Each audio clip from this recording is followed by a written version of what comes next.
자, 이번 시간에는 120페이지부터요 금쟁이까지 두 개를 보도록 합니다. 시험 문제가 이제 요 반환치험 이행보장제도는 그렇게 많이 나온 건 아니어서 좀 빨리 보도록 하겠습니다. A라는 사람이 B라는, 여기 가만히 보면 B라는 부동산 사장님한테 이제 의뢰를 한 물건이죠. 개공이고. 그런데 이제 C를 붙여줬어. 이렇게. C하고 이제 A가 이렇게 계약이 되면 될 텐데, 계약을 막상 체결하려고 하니까 이 물건에 하자가 있는 거예요. 그러니까 하자라고 하는 게 이제 권리상의 하자, 뭐 압류 등기가 잔뜩 있다든지. 그러니까 등기부를 보게 되면 막 어려운 집 그런 거 보면 가압류, 압류 막 이런 것들이 잔뜩 있는 경우가 있어요. 그랬을 때 이제 이거 다 말소해주고 그러면 괜찮은데, 말은 말소해준다고 하는데 믿을 수 있냐 이 말이죠. 그래서 이 매수인 입장에서 봤을 때는 선뜻 도장을 못 찍어요. 이런 거. 계약을 체결할 때까지는 이게 없다가, 가압류, 압류 이런 게 없다가 중도금 치를 때쯤 되니까 짠 하고 나타날 수가 있어요. 그러면 이제 중도금 안 주려고 그러지, 여기는. 그럼 계약이 원만하게 진행되기 힘들어지게 됩니다. 그러면 중간에서 개업공인회사가 난처한 입장에 있게 되고. 자, 요랬을 때 이제 써먹는 방법이 뭐냐면, 좋아요. 계약금 또는 중도금 또는 잔금 이런 게 이렇게 건네가고 등기 서류가 넘어올 텐데, 이게 건네가고, 자, 그 과정에서 계약을 체결할 때 또는 중도금을 줄 때 직접 주지 말고, 요 개업공인중개사가 얘기를 해갖고 요 중립적 기관에다가 이렇게 돈을 묻어놓게 하자는 겁니다. 요게. 그러니까 C 입장에서 봤을 때는 직접 A의 통장으로 입금시키는 게 아니고 여기다 넣어놓는 거예요. 돈을. 계약금이나 중도금이나 잔금을 여기다 딱 넣어놨다가 완벽하게 서류가 넘어와서 등기할 수 있는 시점이 되면 그때 비로소 A가 이 돈을 빼가게 하자는 거지. 만에 하나 요게 이제 이행이 안 되는 그런 상황이 발생했다 그러면 여기다 맡겨놨었는데 중립적 기관에다가 그 돈을 빼가면 되는 거 아니냐.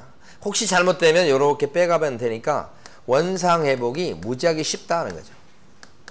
그래서 결국 잘못돼도 계약금이나 중도금 또는 더 나가서 잔금을 떼이지 않게 하는 제도. 그래서 거래 사고를 사전에 예방하는 제도입니다. 계약금, 중도금 날리지 않게 하는 제도예요. 그 제도의 핵심은 뭐냐면 중립적 기관에다 딱 돈을 넣어놓는 거예요. 예치 제도라고 합니다. 예치 제도. 중립적 기관에 넣어놓읍시다 이렇게 하는 거지. 넣어놨다가 완벽하게 이행이 되면 그때 빼가게 이렇게 하는 거. 요 중립적 기관이 뭐냐면 예치 명의자예요. 그러니까 요게 예치 명의자 이름으로 통장을 만들어 가지고 예치 기관에다가 돈을 넣어놓읍시다 이런 뜻이에요. 그래서 중간에서 맡아갖고 있게 하는 제도 이렇게 보시면 돼요. 그래서 주인공이 누구냐면 바로 예치 명의자가 주인공이에요. 중립적 기관. 그러니까 예치 명의자는 여기 보면 통장 개설자이기 때문에 이걸 예치 명의자라고 하시면 되고, 위에 통장 개설자, 그리고 물리적으로 그 돈을 맡아가지고 있는 기관을 예치 기관이라고 그래요. 그래서 예치 명의자 이름으로 통장 만들어서 여기 예치 기관, 주로 은행이겠죠. 거기다 넣어놓읍시다. 여기서 첫 번째 중요한 게 예치 명의자가 될 수 있는 사람이 누구냐. 부동산 사장님이 될 수 있고요. 그 다음에 대통령령으로 정한 사람이 예치 명의자가 될 수 있습니다. 그러면 대통령령에서 정한 사람이 6명이 나와요. 그 6명이 누구냐. 지금 보시면 102페이지에서 제일 중요한 게 그 밑에 있는 회색 바탕의 박스입니다. 가로 2번이 중요해요. 별표가 3개 돼 있죠. 가로 2번을 별표하시고 예치 명의자를 갖다가 철저히 해두셔야 돼.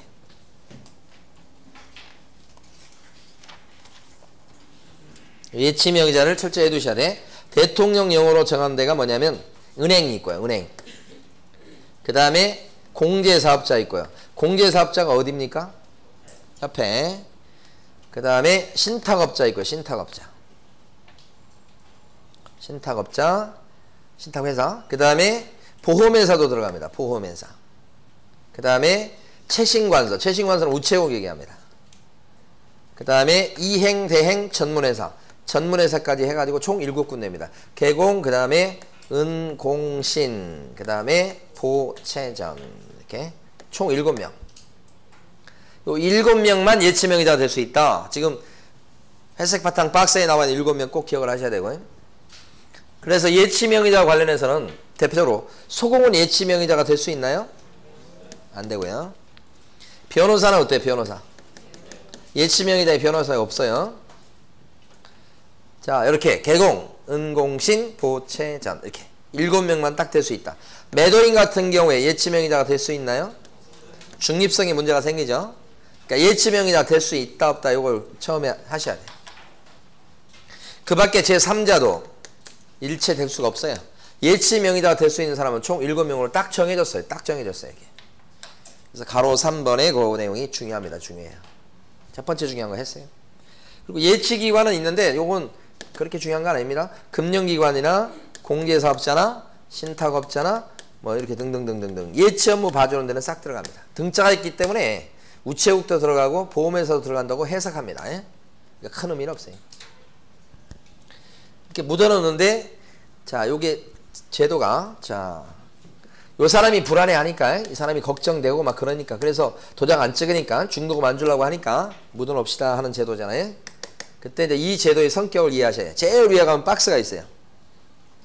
예치 권고 제도라고 돼 있잖아요. 그 박스 보시면 개업공인중개사는 나와 있는 부분 거래 안전을 보장 위해서 필요하다고 인정했을 때는 계약의 이행이 완료될 때까지 밑줄 그어진 부분이죠.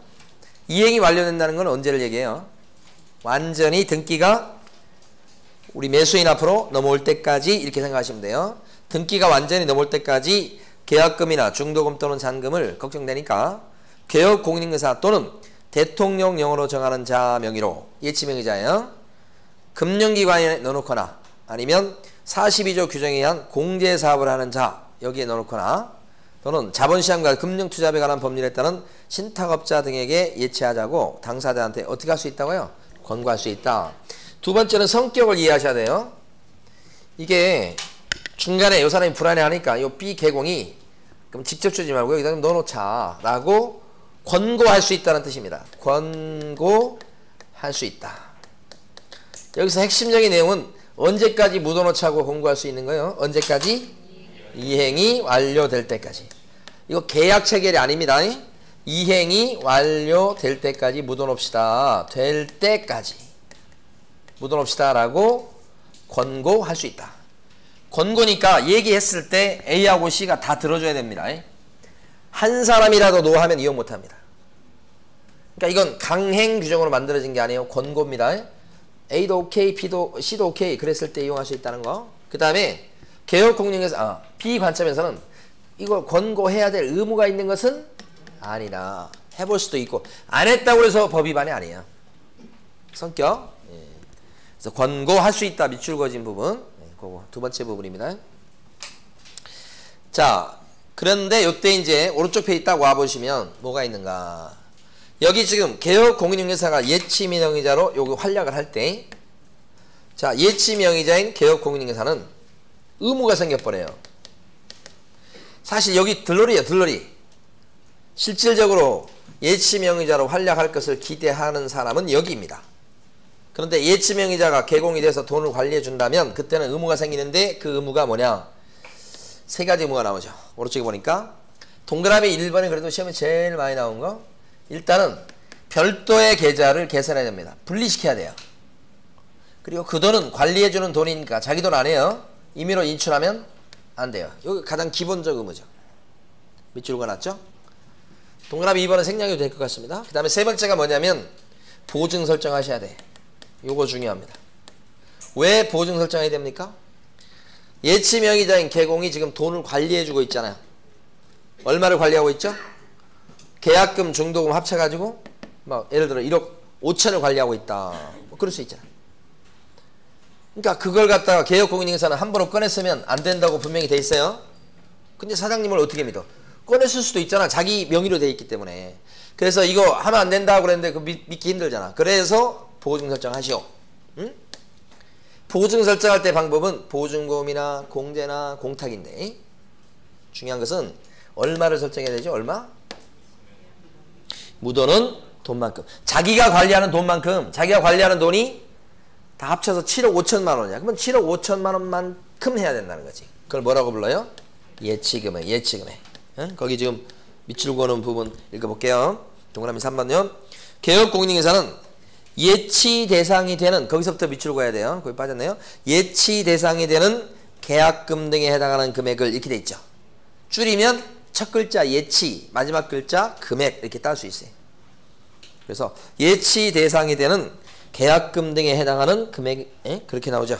첫 글자 예치해서 끝 글자 금액을 따버리면 예치 금액이에요. 그러니까 예치 금액만큼 설정해야 됩니다. 얼마든 간에 그 금액이. 요게 지금 누구의 의무라고요? 개공. 자, 그래서 가장 주목하는 건 얼마만큼 설정해야 되죠? 그러면 1억 이상 설정해야 돼요. 공인중개사인 개공이니까. 법인일 때는 2억 이상 설정해야 됩니다. 이거 다 엉터리예요, 엉터리. 얼마만큼 설정해야 된다고요? 여기가 가장 중심이에요. 그래서 밑에 밑줄 긋고 당구장 표시 X 이렇게 거짓말이라고 써놓은 거 있죠? 그거고. 그런데 왼쪽에 보면 이건 의무예요, 의무. 만약에 개업공인중개사가 함부로 돈을 꺼내 썼다. 그 다음에 보증 설정도 안 해놨다. 그러면 법을 위반한 거예요. 어떤 제재를 받습니까? 제목 밑에? 업무정지. 어떤 제재요? 영업정지. 영업정지. 업무정지의 제재를 받습니다. 이거 3번이나 나온 거예요. 업무정지. 제목 밑에 지금 별표 2개 돼 있죠? 자, 이제 마지막 4번째 내용이 바로 요겁니다. 지금 3가지 내용을 했어요. 예치명의자 반드시 7명 암기하셔야 돼요. 그 다음에 2번째는 권고할 수 있다. 이행될 때까지 묻어놓자고 권고해볼 수 있다. 그죠? 성격 아셔야 되고. 그러니까 강행 규정은 안 해요. 자, 3번째는 개공이 예치명의자라면 의무 3가지. 근데 이제 2가지 기억하시면 되지. 그래서 예치 금액만큼을 설정하시라. 안 했다가는 영업정지사이다. 이렇게. 자, 3번째. 4번째가 뭐냐? 여기가 지금 둘이 합의가 있을 때 이용할 수 있는 이 제도인데, C는 묻어놓자고 하는데 대찬성. 여기는 대찬성이야. 여기는요. A 입장에서 봤을 때는 직접 못 받고 나중에 묻어놨다가 완벽하게 넘어가면 그때 받는 거니까, 이 사람이 집을 팔고 그냥 가만히 앉아있는 사람이 있냐? 아니지, 보통. 집을 팔고서 딴 데 가서 또 집을 사거나 전세 얻거나 막 이렇게 한다고, 연쇄적으로. 그렇죠? 그러니까 부동산 하시다 보면 한 건이 딱 걸렸는데 그 한 건에서 이 사람이 이 집 팔고 딴 데 뭐요, 또 전세를 얻거나 이사 갈 때 그것도 하고, 그 집 비었으니까 또 들어온 걸 또 하고, 그렇게 해서 한 건뿐만 아니라 2건, 3건, 막 이렇게 4건 연달아 터지는 경우가 있어요. 그러니까 여기도 지금 집을 팔고서 가만히 있는 게 아니고 딴 데로 또 가서 계약할 일이 있을 텐데, 그러면 완벽하게 넘어간 뒤에 그 다음에 돈을 받는다고 하면 딴 데 가서 계약할 때 전세든 매매든 간에 자기 돈 가지고 계약금을 치러야 된다는 불편함이 있는 거예요. 그러면 이 성격상 이게 강제되는 거면 모르겠으나 이 사람이 노하면 이용을 못하게 돼요. 그러니까 이 제도의 성격상 이 사람도 오케이 할 수 있는 장치가 또 필요하다. 그 장치가 뭐냐면, 혹시 이렇게 묻어놓고 그렇다고 해도 이 돈을 미리 가져올 수 있다면, 그걸 사전수령이라고 그래요. 미리 빼올 수 있다면 A도 어떻게 해요? 오케이 할 거다는 거예요. 그러면 이용될 수 있다. 그러면 이제 미리 빼오려면 어떻게 되느냐? 미리 돈을 빼오려면 그때는 A 입장에서는 미리 빼가놓고 이행을 안 해버리면 돈을 직접 주는 거하고 똑같은 효과. 그래서 미리 돈을 빼가는데 이행 안 했을 때를 대비해서 누구를 세워놓으시라? 보증인. 보증인을 세워놓고 빼가시오. 그 보증인 역할을 해주는 데를 보증서 발행기관. 거기서 보증서를 끊어와가지고 돈을 한참 관리하고 있는 예치명의자 손에다가 보증서를 갖다 맡기고, 그리고 그 반대급부로 뭘 빼가요? 돈을 빼간다. 그죠? 근데 이 보증서는 여기서 그냥 끊어주는 게 아니죠. 돈 받고 끊어주죠. 일종의 보험 상품이에요. 그러면 4번째가 뭐냐? 4번째가 바로 미리 돈을 빼오는 제도예요. 미리 돈을 빼오려면 A가 뭐가 필요해요? 반드시? 보증서가 필요합니다. 보증서. 누가 발행하는 보증서죠? 금융기관하고 또 누구요? 보증보험회사. 2군데밖에 없어요. 여기는.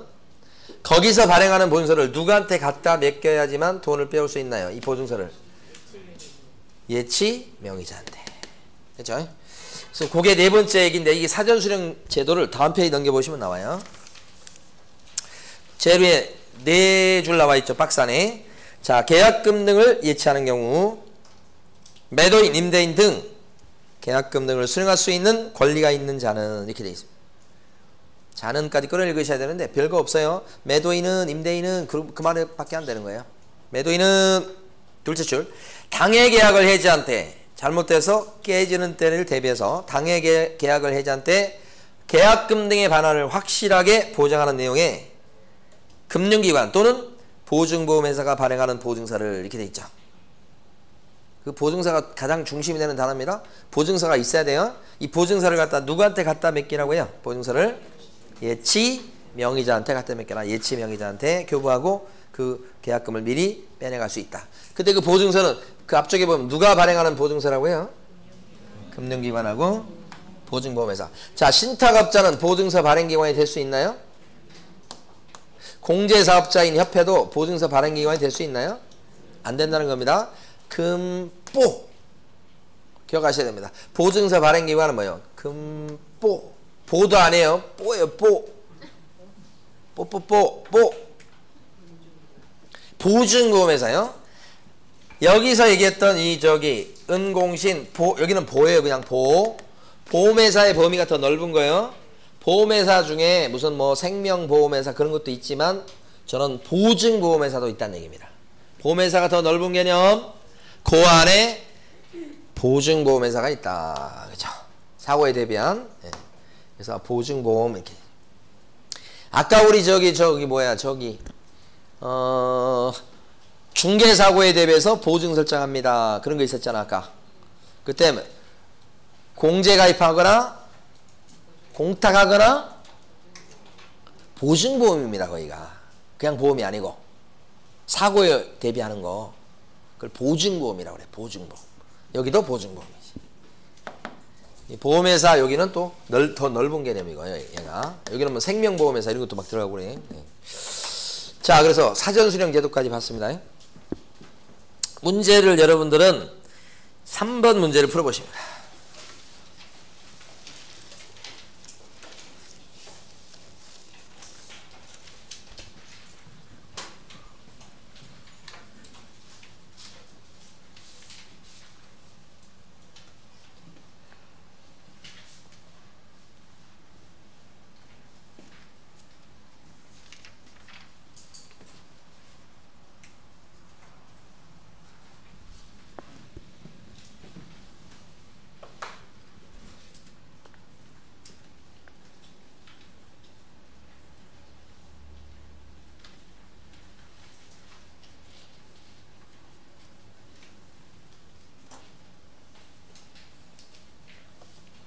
자, 1번은 예치 대상에는 계약금, 중도금, 잔금도 들어갑니다. 예?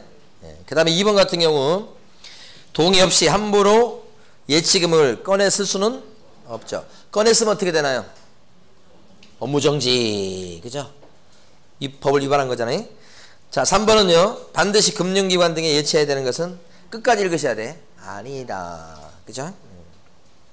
그 다음에 4번 같은 경우는 위반했을 때는 뭐라고요? 업무정지. 1개월을 명할 수 있다. 1개월이든 뭐 2달이든 뭐든 간에 하여간 업무정지 사유가 된다는 거예요. 맞는 거. 5번은요. 계약 이행기간 동안에 뭘 보장한다? 거래 안전을 보장하게 한 거다. 그래서 5번도 맞고. 틀린 건 몇 번입니까? 2번? 네. 자, 이제 넘어갑니다. 이번에 금지행위입니다. 금지행위가 잔뜩 있어요. 양이 많습니다. 7가지 금지행위 할 텐데 시험에 잘 안 나오는 건 이제 생략하고 갑니다. 먼저 105페이지 보면 네모 1번 제목만 딱 읽어보고 갈 겁니다. 제목 보면 당해 중개대상물의 거래상 중요사항에 관해서 거짓된 언행 그 밖의 방법으로 의뢰인의 판단을 그르치게 하는 거다. 그랬어요. 쉽게 말씀드리면 거짓말 친 거예요. 거짓말 친 거. 그래서 저번에 우리 고용인 할 때도 소공이나 중개보존이 거짓말해서 손님을 속였다, 피해줬다 그런 거 있었죠? 그게 요게 판단을 그르치게 하는 얘기예요. 그러니까 1번은 지금 판단을 그르치겠다. 판자를 따서 나중에 암기할 거예요. 거짓말하고 속이고 그런 거예요. 별거 없어요. 틀릴 사람 없습니다. 이거. 넘어갑니다. 106페이지. 네모 2번은 제목을 보시면 사례, 증여, 그 밖에 어떤 목록으로도 32조 규정에 의한 보수나 실비를 초과하여 금품을 받는 거라고 돼 있어. 별표 3개 돼 있죠. 이거 좀 잠깐 설명드려 봅니다. 자, 여기서 보면 많이 받으면 그죠? 걸리는 겁니다. 그죠? 초과해서 받는 거. 뭘 많이 받았을 때 걸리는 겁니까? 중개보수인 복비나 실비도 들어갑니다. 실비. 이따 셋째 시간에 실비 할 텐데 다 법정한도가 있습니다. 이걸 초과해서 받으면 걸린다. 이렇게. 많이 받으면 적게 받았을 때는 괜찮고. 그럼 여기서 이제 중요한 포인트는 뭐냐면 많이 받았을 때 걸린다는 것은 중개보수, 중개활동에 대한 이런 보수가 그렇다는 거니까 여기서 분양대행을 해주고 분양대행료를 많이 받는 거, 분양대행료 이런 것들은 보수가 아니죠. 그래서 그건 많이 받아도 안 걸리는 거예요. 분양대행과 관련된 돈은 초과수수가 금지되는 돈에 들어가지 않는다. 동그라미 1번에 써놓은 거죠. 그거 지금 수도 없이 나왔어요. 그 동그라미 1번. 분양대행이 중개 아닌 걸 아셔야 돼. 두 번째는 영업권 알선행입니다. 우리 지금 동그라미 2번에 나왔어요. 동그라미 2번에 영업권 알선행이다. 영업권 뭔지 아시죠? 가게 잘 때는 자리 그거 권리금 주고 사는 거 있잖아요. 영업권 알선행위는 중개예요? 아니에요? 아닌 이유는 영업권은 중개 대상물에 안 들어갑니다. 자리가 좋다든지 아니면 단골이 많이 있다든지 이런 것은 중개상물이 아니란 말이에요.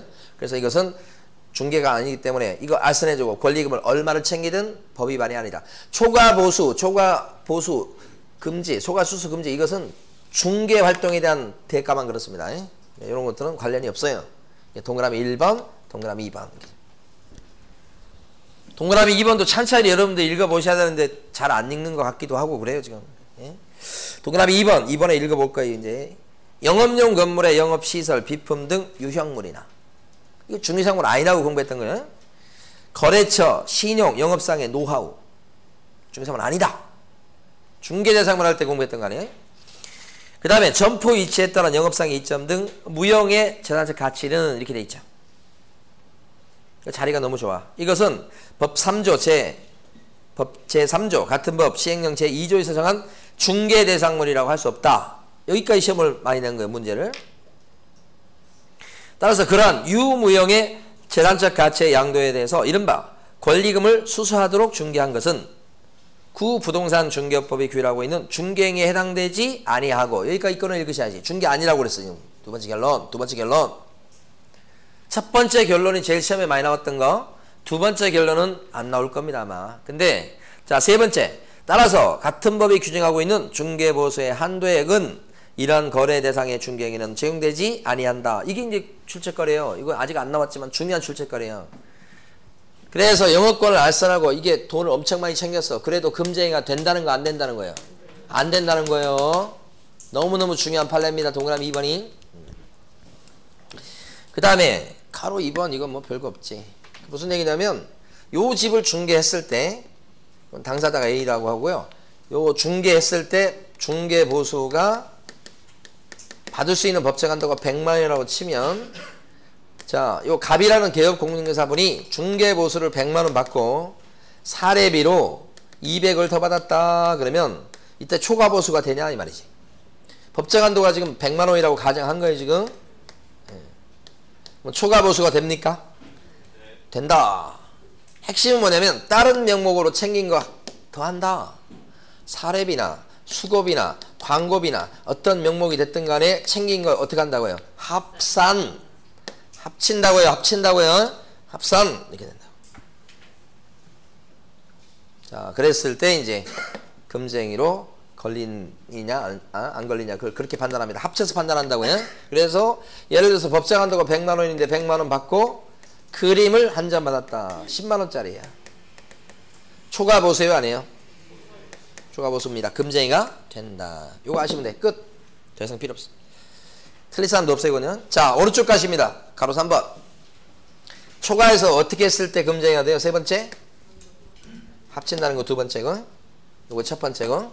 오른쪽에 보면 받는 행위라고 돼 있어요. 받아야 금지행위예요 현실적으로. 그러니까 법정 한도가 100만 원인데 300만 원을 달라고 막 조르고 있다. 요구. 근데 아직 입금은 안 됐다. 이 상태에서는 금지행위예요 아니에요? 요구 약속만 가지고는 금지행위 안 된다는 게 동그라미 1번. 그죠? 순가중개계약도 같은 의미입니다. 순가중개계약이 뭐예요? 집을 내놓으면서 2억짜리 집을 내놓으면서 2억만 받아주고 혹시 2억을 초과해서 거래가 되면 초과한 건 다 복비로 먹어라 이렇게 하는 거잖아. 그러면 그때는 뭐예요? 약속을 해준 겁니다. 많은 금액을. 그렇지만 그 약속을 한 그것만 갖고는 금쟁이가 돼야 안 돼요. 그러니까 순가중개계약을 체결한 그것만 갖고 약속한 것만 갖고 나머지 다 먹어 이렇게 약속한 것만 갖고 금쟁이가 되진 않아요. 근데 나중에 진짜 엄청난 금액을 갖다 챙겼어. 높게 계약이 되도록 만들고 그 차익을 다 챙긴 거야. 그러면 금쟁이에요 안 해요? 받아든 거예요 그게. 그러니까 순가중개계약이 약속에 들어가는 거야 약속. 그것만 갖고는 금쟁이가 되지 않아. 응? 순가라는 건 뭐예요? 2억만 받아주셔야 하면 그 2억이 순가라는 거예요. 순수한 가격. 응? 그 자체는 금쟁이 안 된다는 거지. 근데 만약에 챙기면 초과해서 챙기면 금쟁이 된다. 순가중개계약은 은근히 많이 물어봤어요 여러분. 그걸 정확히 이해하셔야 돼.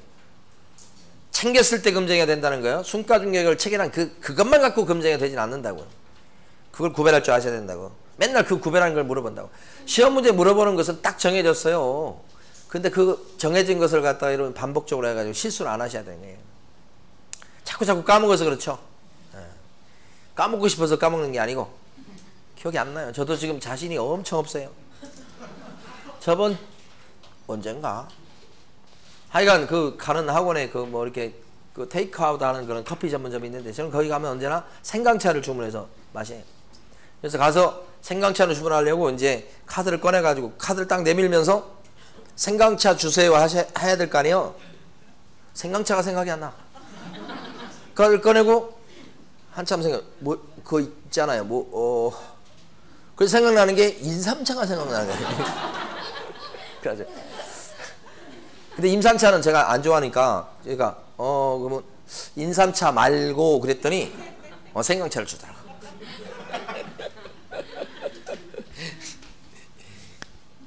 그래서 반복적으로 막 해가지고 이제 딱 뭐 그냥 무의식적으로 나올 수 있게끔 연습하시는 거예요. 공부가 그거더라고. 젊은 친구들은 잘 이해를 못해. 근데 이제 어느 정도 연세가 되신 분들은 이제 이제 그거 자꾸 반복해서 잊어먹어. 지난주에 했던 거 잘 기억도 안 나고 막 그러잖아요. 그러니까 시험 보실 때까지 연속적으로 다 쉬지 않고 쭉 가셔야 돼. 쭉. 자, 그 다음에 동그라미 3번에 가면 당좌수표 나옵니다. 당좌수표 어떤 얘기인지 아시겠죠?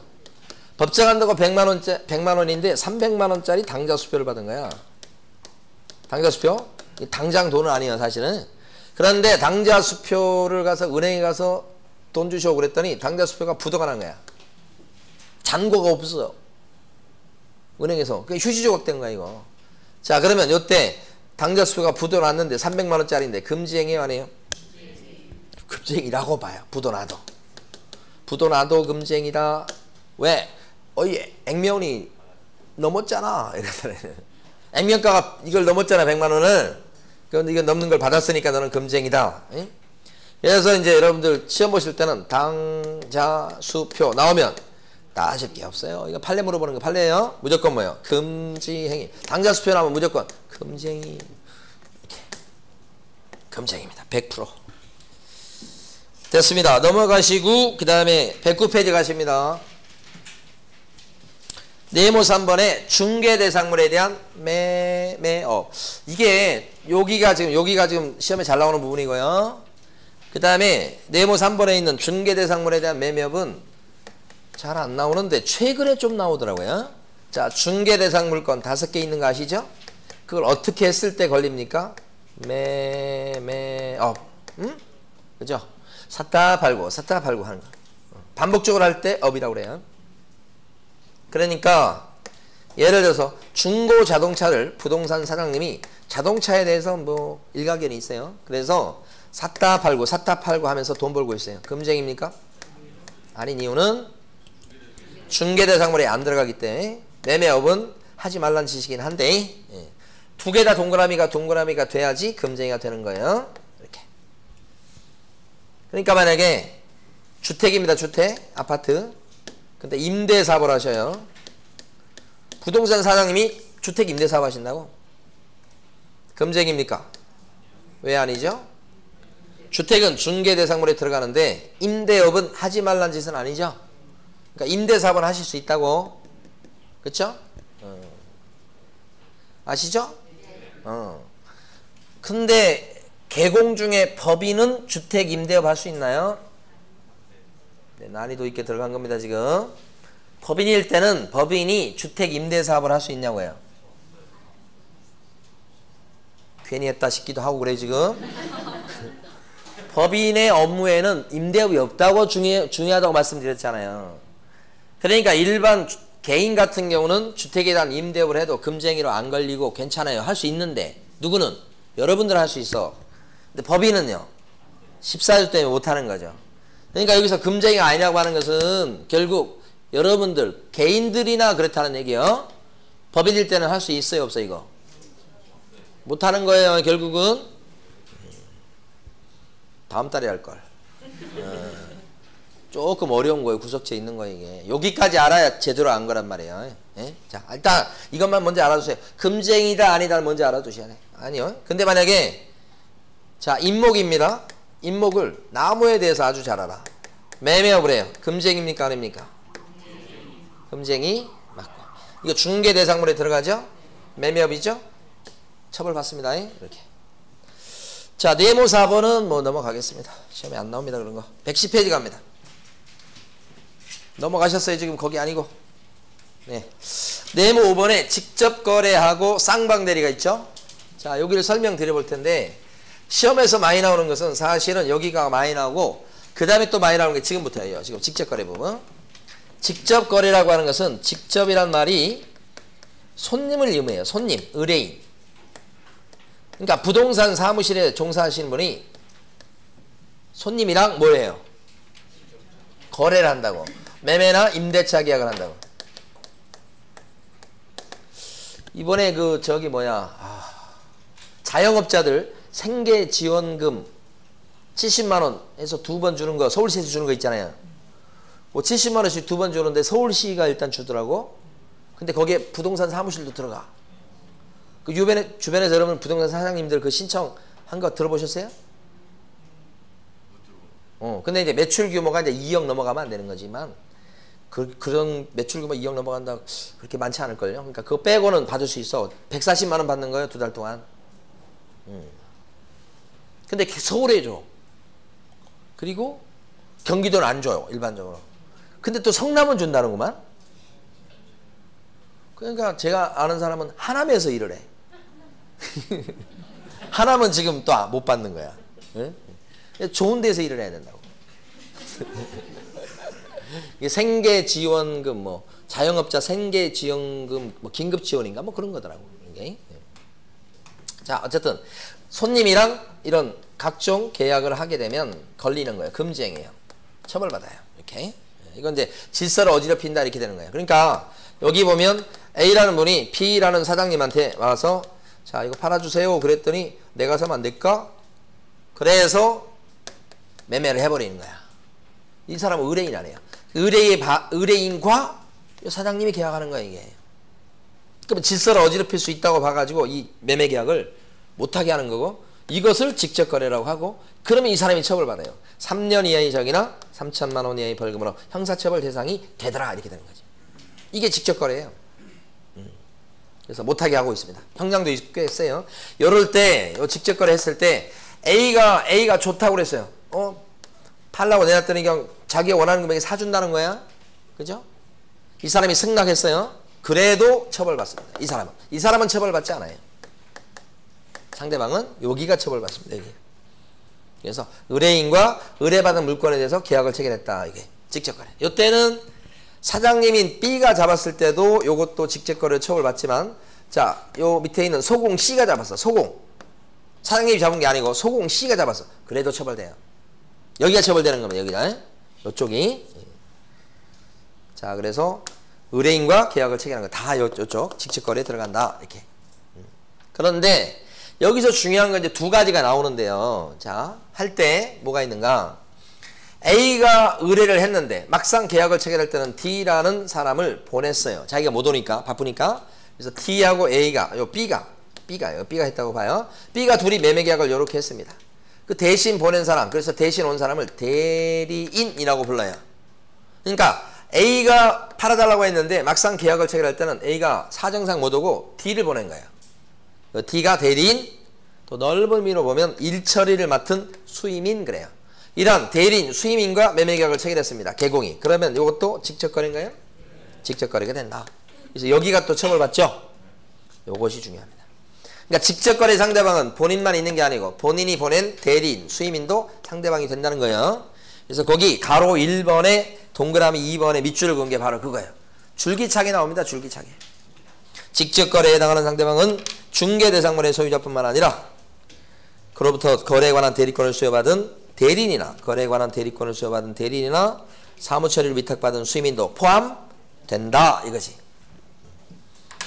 여기가 핵심이고 여기 이게 판례이기 때문에 이거 계속 내는 거고요. 나머지는 살짝 들으시면 돼요. 요 직접거래는 꼭 파는 쪽하고만 관련된 게 아닙니다. 자, E가 와가지고 전세방 없어요? 전세방? 이렇게 했더니 B가 자기 빌라가 비어있는 게 있어. 보여줬어. 보여줬더니 E가 그냥 좋아 죽으려고 그래. 그래서 E하고 요 사장님하고 전세계약을 체결한 거예요. 전세계약. 이것도 뭐야? 직접거래가 되는 거예요. 처벌받는 사람은 E가 처벌받는 게 아니에요. 여기가 처벌받아요. 여기가. 그러니까 직접거래는 이쪽도 되지만 이렇게 얻는 쪽도 되는 거야. 매매계약만 되는 게 아니고 뭐요? 전세, 뭐 교환, 뭐 다 되는 거야. 모든 거래가. 응? 모든 거래가 다 되는 거예요. 사장님이 잡아도 직접거래, 종업원이 잡아도 직접거래. 중개보존도 들어가는 거예요. 응? 처벌받는 건. 그리고 처벌받는 건 여기지. 이런 쪽이 처벌받는 건 아니고. 근데 이렇게 했는데 다 그냥 들으시면 되고 요거 핵심이에요. 요거. 직접거래 들어간다는 거. 그 다음에 직접거래가 안 되는 수가 있어. 직접거래 안 되는 것 중에서 대표적으로 여러분들이 아셔야 될 게 대표적으로 딱 하나예요. 하나. 어떤 거냐면 A라는 사람이랑 B라는 개업공인중개사가 둘이 매매계약을 체결했어. 개공이 A하고 직접거래인가? 알고 보니까 A는 B라는 부동산에다가 의뢰한 게 아니고 다른 부동산 사장님 C한테 팔아달라고 의뢰를 했는데 다른 부동산 사장님이 이 부동산 사장님을 알고 있는 사이가 돼서 소개시켜서 이 부동산 사장님이 잡은 거야. 그러니까 중간에 지금 누가 껴있어요? 다른 부동산이 껴가지고 매매를 했죠. 이랬을 때는 이건 직접거래에 해당되지 않아요. 그것이 또 시험에서 중요한 거 두 번째지. 아까 이거 중요하다고 그랬죠. 첫 번째. 그래서 두 번째 중요한 게 가로 2번에 동그라미 1번이세요. 그러니까 중간에 다른 경우에 끼었을 때는 A하고 부동산 사장님이 거래했어도 요 A는 B 부동산 사장님의 손님인 의뢰인이 아니죠. 직접거래는 뭘 직접거래라고 해요? 의뢰인, 손님하고 거래하는 거예요. 여기 지금 A는 요 부동산의 손님은 아니죠? 그러면 이때는 직접거래에 해당되지 않는다. 그 동그라미 1번 아주 중요한 거고요. 자, 그 다음에 이제 요거 하고 자, 또 갑니다.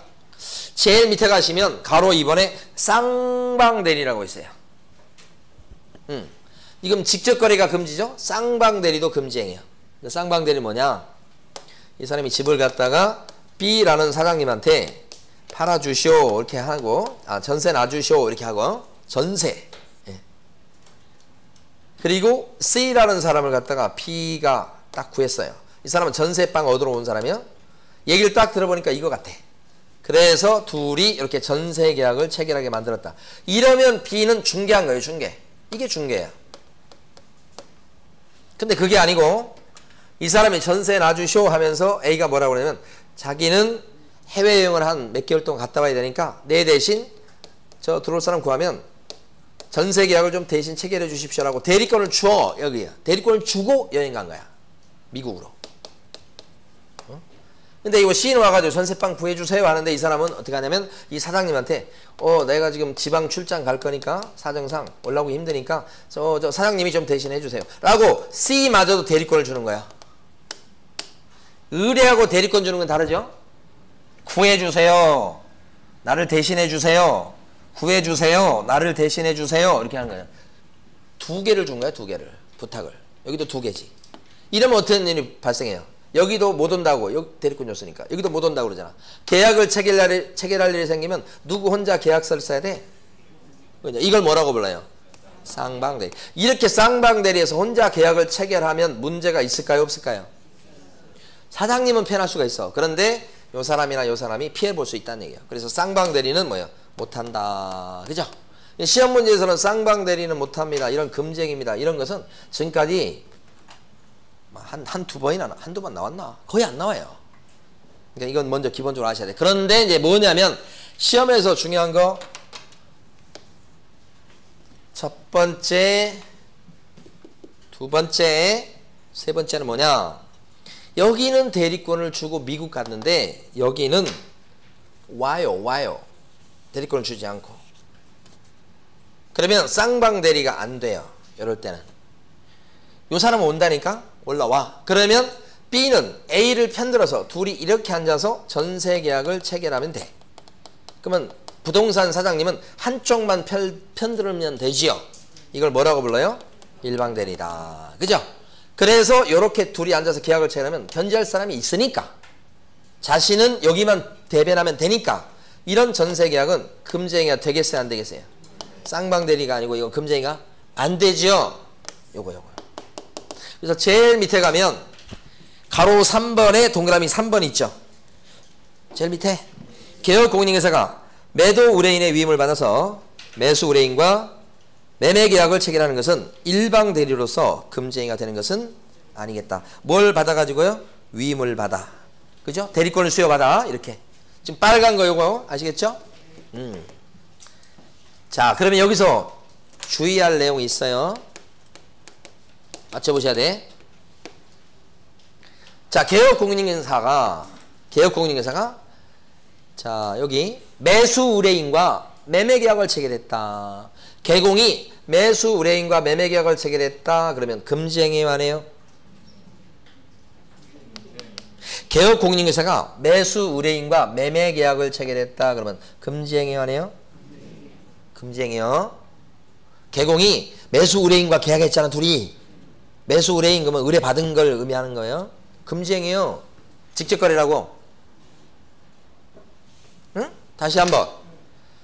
개업공인중개사가 이거 써야 되는 거예요. 지금 개업공인중개사가 매수 의뢰인하고 매수하려고 하는 의뢰인이 집 살라고 왔더니만 여기 개업공인중개사가 자기 집을 팔아먹었어요. 이렇게. 그러면 직접거래요? 아니에요? 이거? 직접거래지. 이걸 직접거래라고 하는 거예요. 의뢰인하고 했잖아. 이거 직접거래요. 여기가 처벌돼. 이렇게. 자, 그런데 자, 개업공인중개사가 매도 의뢰인의 위임을 받아서 매수 의뢰인과 매매계약을 체결했다. 그러면 매수 의뢰인과 매매계약을 체결했대인 개공이. 근데 어떻게 해요? 위임을 받아 대리권을 수여받아 이렇게 계약을 체결했다. 그러면 이것은 직접거래예요? 직접거래. 뭐 때문에요? 이건 일방대리가 되는 거예요. 그러니까 직접거래하고 일방대리는 종이 한 장 차이요. 요게 없으면 직접거래. 위임을 받아 대리권을 수여받아 이 말이 싹 들어가면 직접거래가 안 되고 뭐요? 일방대리. 일방대리는 직접거래가 되지 않죠. 일방대리입니다. 일방대리. 이렇게. 괜찮죠? 이건. 요게 있으면. 자. 그래서 주의하셔야 됩니다. 저거. 그 다음에 113페이지 오세요. 이제. 네모 6번은 그 위에 있는 조문이 좀 까다로워요. 그래서 거기 보면 탈세 등 관계법령을 위반할 목적으로 거기까지 끊어 읽으셔야 돼. 법조문이 어렵습니다. 말이. 탈세할 목적으로 이렇게 생각하시면 돼. 그 다음에 소유권 보존 등기 또는 이전 등기하지 아니한 부동산이나 거기까지 끊어 읽으셔야 돼. 등기가 안 난 부동산 얘기합니다. 보존 등기나 또는 이전 등기가 안 된 부동산이나 그 다음에 관계법령에 의해서 전매 등 권리 변동이 제한된 부동산에 할 때 거기서 끊어 읽으셔야 돼. 그러니까 부동산이 두 개 나온 거예요. 앞에 나온 부동산은 어떤 부동산이죠? 등기가 안 난 부동산. 뒤에 나온 부동산은 전매가 제한된, 금지된 부동산. 그러니까 앞에 건 등기 안 난 부동산이고 뒤에는 전매 못하게 되어 있는 부동산이에요. 그 두 가지 부동산을 갖다가 어떻게 하는 게 걸리는 거예요? 매매하게끔 뭐 해준 거? 중개한 거. 그게 뭐예요? 금지행위요. 그 금지행위를 한마디로 뭐라고 불러요? 투기 조장행위다. 그쵸? 그러니까 지금 6번째 금지행위는 한마디로 뭐예요? 투기 조장행위라. 이렇게 투기 조장행위입니다. 그렇게 부르는 거잖아요 지금. 투기 조장행위예요. 이렇게.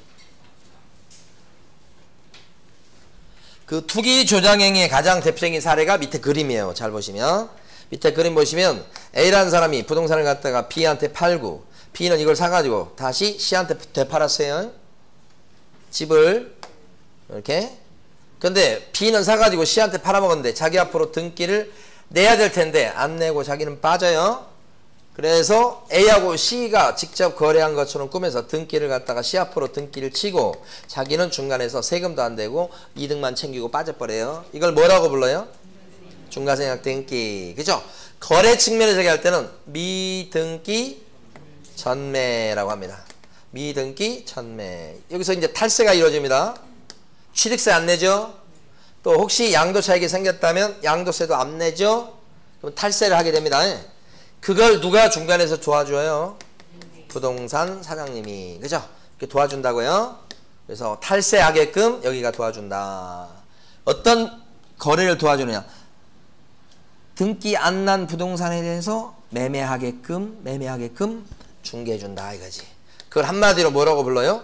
투기 조장행위입니다. 그러니까 투기 조장행위의 가장 대표적인 예가 뭐예요? 한마디로 얘기하면 미등기 전매 뭐예요?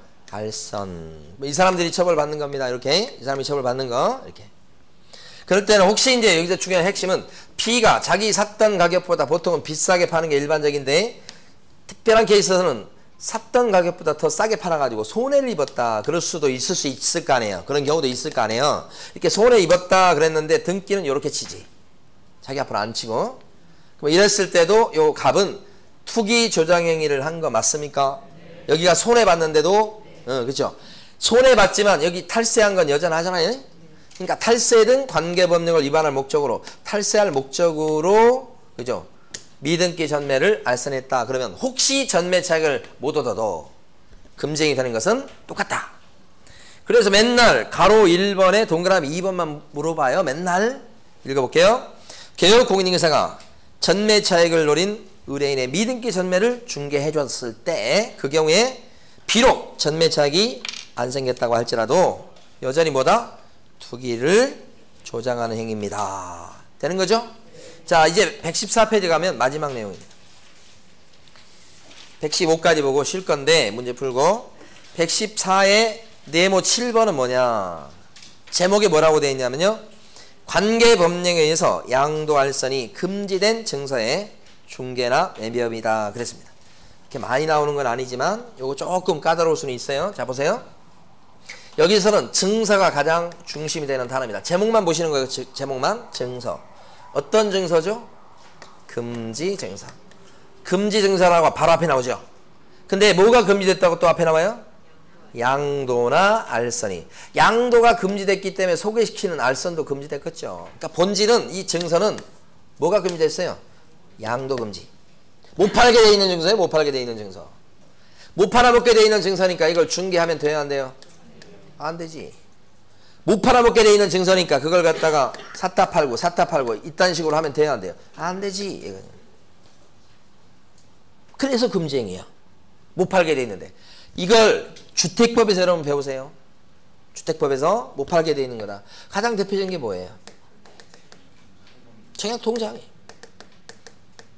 요새 이제 그 주택 청약에 대해서 관심이 있으신 분들이 되게 많더라고. 우리 경매 수업 들으신 분들도 질문사항 중에 보면 청약에 대한 그런 질문 되게 많이 해요.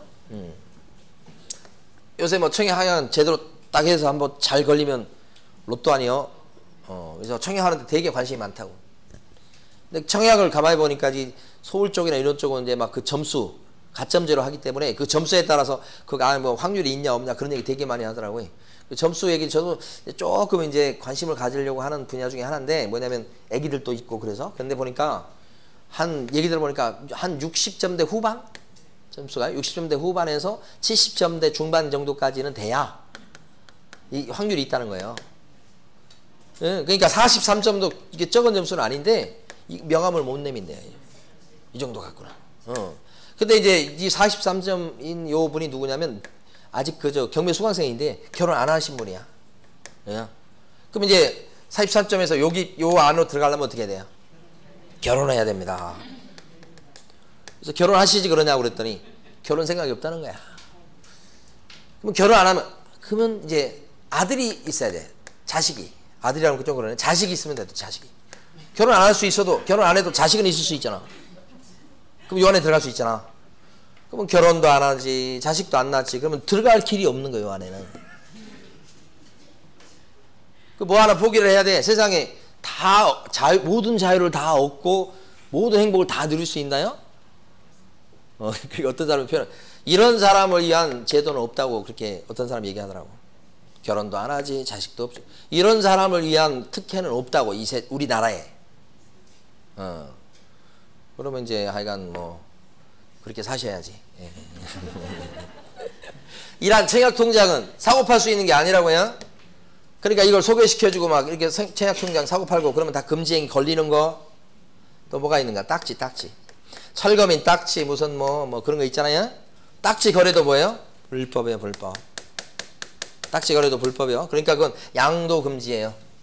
따라서 중개해주거나 매매를 하면 안 된다. 예, 그런 거죠 지금. 예. 여기도 깊은 내용이 있어요 솔직히. 근데 아까 여러분이 한번 실패했기 때문에 그 내용까지는 못 들어가겠어. 응? 근데 7월 달에 해요 이제. 자, 아파트 분양권은 금지 증서에 들어가요 안 들어가요? 안 들어간다. 이렇게. 그러니까 아파트 분양권 같은 경우는 중개해줘도 괜찮겠죠? 그런 뜻이죠. 원칙 예외는 있어. 자, 그 다음에 또요. 상가 분양계약서. 상가 분양계약서는 금지 증서에 들어가지 않는다. 그게 그 그림이잖아요. 자, 그래서 두 가지씩 기억을 해두시고 그 다음에 네모 8번 그 앞에다가 시세 조종이라고 써주시고 시세를 조종한다고요. 시세를 막 자기들이 막 꾸며내는 거예요. 시세를. 네모 8번 읽어볼게요. 이게 여기서부터 이제 새로 생긴 금쟁이에요. 여기서부터가. 자, 부당한 이익을 얻거나 제3자에게 부당한 이익을 얻게 할 목적으로 거짓으로 거래가 완료된 것처럼 꾸미는 등. 자, 거기다 밑줄을 긋습니다. 거짓으로 거래가 완료된 것처럼 꾸미는 등. 여기가 핵심이에요. 거래 안 됐는데 거래가 된 것처럼 꾸몄다는 얘기예요. 그래서 중개대상물의 시세에 부당한 영향을 주거나 줄 우려가 있는 행위 이렇게 돼 있죠. 그걸 줄여서 우리끼리는 뭐예요? 시세 조종이다. 자, 대표적인 사례 기억하셔야 돼요. 아파트 단지의 시세가 10억밖에 안 됩니다.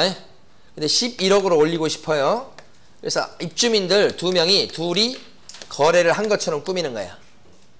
얼마에? 10억이 아니고 11억. 그래서 실거래가 신고할 때 11억으로 신고를 들어가요. 그러면 사이트에 11억으로 올라오게 됩니다. 이제 그 부동산에 대한 실거래가가 11억으로 잡혀요.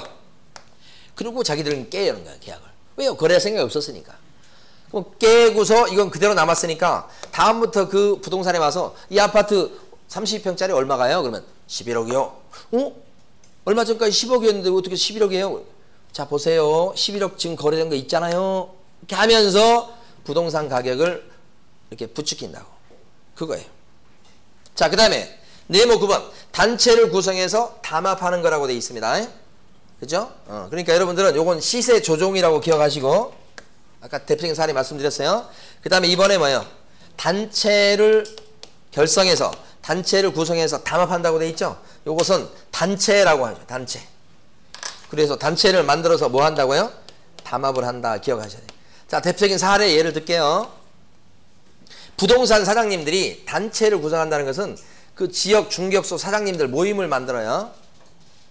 그래가지고 자, 첫 번째 저 꼰대 이렇게 씁니까? 꼰대 건물주가 있는데 진짜 말도 안 통하고 하면서 막 욕을 해. 꼰대 건물주요. 재산은 무지하게 많으니까 이 건물주가 한 번씩 부동산 사무실 시찰을 나오면 사장님들이 전부 다 어떻게 어서 오십시오. 자, 커피 드시고 어떻게 뭐 잘 계시고 이렇게 한다고 대접을 해주잖아. 근데 대접하면서 속으로는 어떻게 거래도 안 할 거고 복비 받을 거야? 안 받을 거야? 이러면서 그냥 부동산을 막 돌아다니잖아. 이 꼰대 건물주가. 그러니까 부동산 사장님들이 전부 다 싫어하죠. 다음부터 뭐라 그래? 그 꼰대 건물주 건물은 우리가 중개해주지 말자. 되게 부자야. 그 지역에 막 상가도 있고 원룸 빌딩도 있고 막 엄청 부동산 부자야. 취급하지 말자고 하는 거예요. 그게 뭐예요? 담합. 또요. 요 단체는 부동산 사장님들 단체예요. 가만히 보니까 거기 지역의 중개업소가 50군데 50군데. 근데 이번에 딱 한 군데가 더 생겼는데 이게 뭐냐? 원래 식당 자리였는데 아니 부부가 둘이 딱 들어오더니만 식당을 딱 엎어버리고 뭐래요? 중개업소를 딱 차려. 그러니까 다 이 50군데 사장님이 다 째려볼 거 아니야. 쟤는 뭐야? 우리는 권리금 막 1억씩 주고 들어왔는데 식당을 뒤엎더니만 되게 미울 거 아니에요. 그래서 어떻게 해요 여기서? 야구는 하지 마. 야구하지 마. 어? 뭐 어떻게 해요? 공동중개 하지 말자고 야구는. 이런 거 보셨어요 안 보셨어요? 많아. 이게 다 뭐라고요? 담합. 그게 제일 끝에 네모 9번이요. 단체를 구성해서 특정 중개 대상물에 대해서 중개를 어떻게 하거나. 자, 이거 꼰대 건물주 얘기하는 거예요 지금. 그 다음에 단체 구성원 이해의 자와 공동중개를 제한하는 행위. 이렇게 금쟁이 이렇게 돼 있죠. 밑에 거잖아요. 근데 여기서 지금 꼰대 건물주가 갑질하는 걸 얘기하는 거 아니에요. 갑질하는 거. 갑질은 뭔지 아시죠? 당해보셨나요? 갑질은 없을 수가 없어요 여러분. 어느 구석이나 어느 구석지가 다 갑질은 있어요. 응? 그래서 뭐 갑질하면 안 된다고 얘기를 하는데, 예? 그 갑질하면 안 된다고 기사 쓰는 기자는 갑질 안 하나? 기자들은 자기 돈 내고 밥 먹는 꼬라지를 못 봤어요. 특권 집단이에요 기자가 이미. 그래서 그러면서 기사는 갑질하면 뭐 갑질 어쩌고 말은 아주 그럴싸하게 잘해. 자기들이나 잘하지. 그건 안 됩니다. 힘이 있으면 다 갑질하면 누구든지. 힘이 있으면 다 갑질해 누구든지. 없어질 수가 없는 거예요. 예? 그럼 여기서 이렇게 이거 취급하지 말자고 그랬는데 이거 지켜질까요? 아니요. 산산조각이 납니다. 건물주 와가지고 나 이거 물건 이거 팔려고 하는데 20억짜리 팔려고 하는데 서로 자기한테 달라고 다 달라들 거예요. 이거 이런 합의가 뭔 소용이야? 네. 자, 115페이지. 누구든지 나왔죠 이제 이번에. 이게 간단합니다. 여기하고 지금 분위기가 가면 어떻게 달라지는 거예요? 여기까지는 옛날부터 있던 거예요. 옛날. 지금까지도 옛날 얘기한 거예요. 기존에 있던 거예요. 기존. 여기까지는 옛날이라고 하면 좀 이상하네. 기존이 옛날부터도 있었던 거예요. 새로 생긴 거예요. 여기가 두 개가 시세조정 단체 기억하셔야 돼요. 시세조정 단체 두 개가. 요거 금쟁이요. 이것도 금쟁이요. 근데 지금부터는 또 분위기가 틀려져. 여기서부터는 또 분위기가 또 틀려진다고. 에? 여기하고 분위기가 이쪽하고 이쪽이 또 틀려. 여기 또 틀려. 여기는 보면 오른쪽에 보면 누구든지 제목이 뭐라고 돼 있어? 개업 공인중개사 등의 업무를 뭐요? 이거 업무 방해죄라고 그래야 돼. 업무 방해죄. 쉽게 얘기해서 부동산 사장님의 업무를 방해했다는 얘기예요. 그죠? 여기까지는 전부 다 지금 누구예요? 여기까지 앞에 얘기는 전부 다 무슨 얘기예요 지금? 부동산 사장님 있잖아. 그 부동산 사장님 등의 금지행위야. 일하시는 분들이 하면 안 되는 거예요. 여기까지는. 근데 여기서부터는 왜 분위기가 틀려지는 거야? 반대야 이제. 부동산 사장님을 갖다가 방해하면 안 된다는 거예요. 여기서부터는. 응? 부동산 사장님을 힘들게 만들면 안 된다고 여기가. 어떻게 하는 거냐? 여기는 지금 조문이 뭐라고 돼 있어? 누구든지 별표 동그라미 누구든지 이 구별을 잘 해두셔야 돼. 누구든지 방해하면 안 돼. 사장님 부동산 사장님 방해하면 안 돼. 이런 뜻이죠. 그 누구든지의 가장 대표적인 것이 누구예요? 누구든지가 대표적인 게 누구예요? 부녀회가 어떤 조직인 줄 아시죠? 갑질의 대마왕입니다. 누구도 막을 길이 없습니다. 이거 무섭습니다. 자, 분여회에서 요 A라는 부동산 사장님이 잘해주니까 우리 여기다만 내놓자 이렇게 하는 거지. 딴 데 내놓지 마. 여기만 우리 내놓는 거야. 이 사장님 훌륭하셔. 이렇게 하면서 이렇게 분여회 특정 부동산에만. 자, B라는 개업공인회사가 계셔요. 여기는 앞뒤가 꽉꽉 막혔어. 여기는 절대 내놓지 마. 저 사장님 이상한 사람이야. 이렇게. 분여회가 하는 소리야 지금. 분여회 특정한 부동산에는 내놓지 말자는 거예요 지금. 왕따 시키자는 거예요. 여기만 주자는 거예요. 자, 세 번째, 우리 아파트 이게 시세가 10억이 웬 말이야. 응? 자, 우리는 11억 이하로는 절대 내놓지 말자. 높게 내놔 우리. 그래야 우리 아파트 가격은 너무 저평가돼 있어. 이렇게 얘기하는 거예요. 11억 높게 내놓자고. 배신하면 안 돼. 죽여. 이렇게 얘기해. 또 뭐야? 우리는 절대 11억 이하로는 내놓으면 안 돼. 이건 진짜 죽여버려. 이렇게. 여기서 지금 뭐해서 하는 소리야. 제 얘기가 아니요. 그리고 여기서 이런 사람한테 뭐라 그러냐. 이런 사람이 혹시 이제 나는 양심적으로 해야 돼. 막 분해하고 대책점에 서가지고 싸워. 그러면 여기서 어떻게 해? 좋아, 우리 죽여버리자. 표시 광고하는 것을 방해를 해요. 막 전화 걸어갖고 허위 매물 올렸다고 막 신고 들어가. 여기를 달라드니까. 네? 이거야 이거. 그러니까 가끔씩 이제 저기 뭐냐 그 유튜브에서 아유 시간 많이 들었네 또. 유튜브에서 가끔씩 보면 먹이 저기 막 그 사자, 하이에나, 호랑이 나와서 막 영양 잡아먹고 그런 거 있잖아요. 동물의 왕국 비슷한 거. 그거 하여간 좀 보면 좀 재밌더라고. 거기하고 뭐가 달라? 뭐가 달라? 똑같아요. 힘 있는 사람이 다 이기는 거예요. 뭐 무슨 정인이 뭐 그딴 게 뭔 소용이에요? 에? 자, 밑에 그림 그려놨잖아요. 115페이지. 그대로 그려놨죠? 근데 이게 시험이 그림으로 안 나와. 자, 위에 있는 거. 동그라미 1번.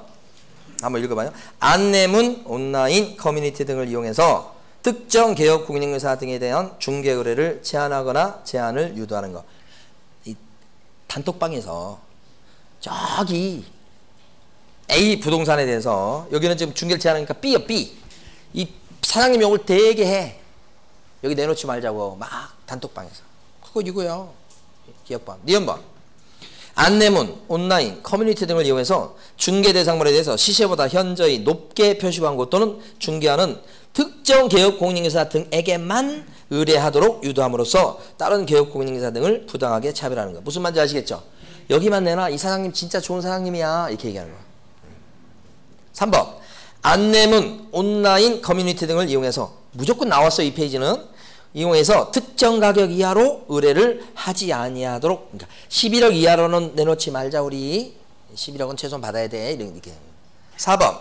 개업 공인인사 등에게 중개 대상물을 시세보다 현저하게 뭐요? 높게 표시 광고를 하도록 강요하거나 대가를 약속하고 시세보다 현저하게 높게 표시 광고하도록 유도하는 거. 높게 광고, 높게 광고, 높게 광고 이거잖아요.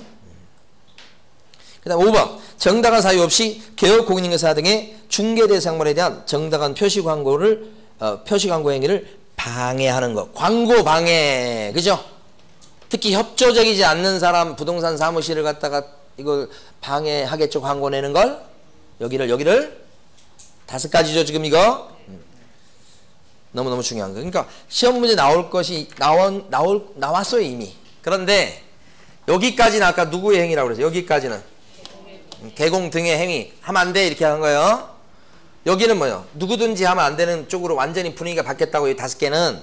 그래서 이걸 업무 방해 행위라고 하셔야 돼요. 업무 방해 행위. 그런데 하나 더 있어요.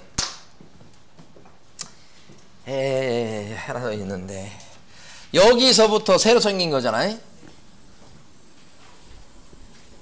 여기가 여기가 큰 구렁이 같죠? 여기가 거래 질서 교란행위라고 해서 이번에 생긴 거예요. 여기는 옛날부터 있던 거, 여기가 새로 생겼어 지금. 이걸 두 개를 합쳐서, 이 두 가지 덩어리를 합쳐서 뭐라고 불러? 거래 질서 교란행위라고 부르는 거예요. 거래 질서 교란행위라고 부르는 거야. 그럼 거래 질서, 다음 중 거래 질서 교란행위가 아닌 것은 그러면 옛날 거 얘기하는 거야. 옛날 거 있잖아요. 직접 거래니 중개사물 매매업이니, 그럼 거래 질서 교란행위라고 안 그래. 거래 질서 교란행위는 요 두 덩어리 얘기하는 거야. 기억을 물을 수 있어요. 다음 중 거래 질서 교란행위에 해당하는 것으로 바르게 묶인 것은 기억, 니은, 디귿, 리을 다 금쟁이야. 그럼 옛날 거하고 새 거하고 구별하시라고. 새로 생긴 것이 뭐라고? 거래 질서 교란행위라고. 그럼 거래 질서 교란행위는 여러분 어떻게 하냐면, 시세 조정하는 단체가 업무를 방해했다 기억하셔야 돼. 자, 시세 조정하는 단체가 뭘 방해했다고요? 업무를 방해해놨다. 이렇게 새거. 자, 시세를 조정하는 뭐가? 단체가 어떻게 했다고? 업무를 방해했다. 이렇게. 이게 뭐예요? 거래 질서 교란행위야. 자, 문제 풀어보시고. 4번인가? 4번.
자, 1번은 무등록 중개업자인 사실을 알면서, 이건 아까 패스하고 지나간 거예요.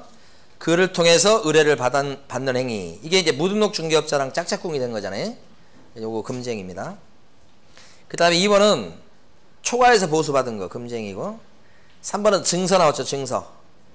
매매하는 걸 금지 증서이기 때문에 매매하는 걸 중개해주면 이것도 금쟁이. 자, 4번 법인이 아닌 개업공인중개사가 중개대상물 외, 중개대상물이 아니고 건축자재의 매매업을 했다면, 아까 중개대상물에 대한 매매업을 하면 금쟁이죠.